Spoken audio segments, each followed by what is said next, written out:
Of late, we have been congratulating ourselves. It's everywhere in the papers and in the media that we have done a lot on our climate goals, specifically in the area of renewable energy generation. India has once again risen to its commitment to non-fossil sources of energy. Notably, this achievement comes 5 years ahead of the 2030 target set under the Paris Agreement. We are patting our backs that we have achieved the target of having 50% installed capacity from renewable sources 5 years ahead of schedule. Sounds really good. So does that mean that we are doing well? We are suddenly green? That we are sincere towards climate? First thing, installed capacity means what our electricity plants could potentially produce, not what they actually do.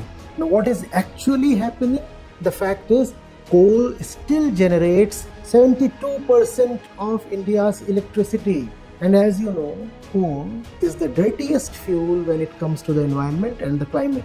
Can we call ourselves a renewable energy nation when coal is still the king?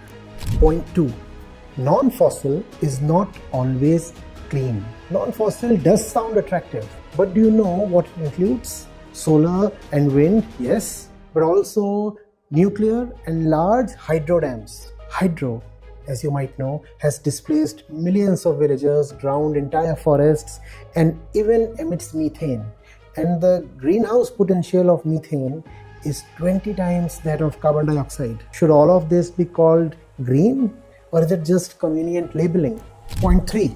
India's emissions are actually rising fast.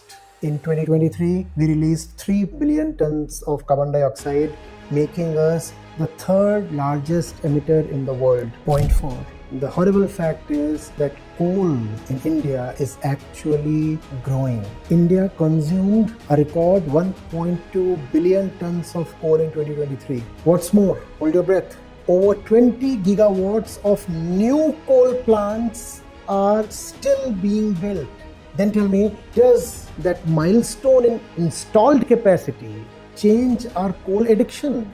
Yes, the 50% target has been theoretically reached early, but the real challenge remains untouched. The real challenge was to cut dependence on coal. The real challenge was to actually reduce carbon emissions. The real challenge was to actually protect ourselves from the climate crisis that is already burning our fields and flooding our homes. Otherwise, these numbers that we want to brandish are just entertaining statistics. And the punishment to my beloved country will just keep getting harsher.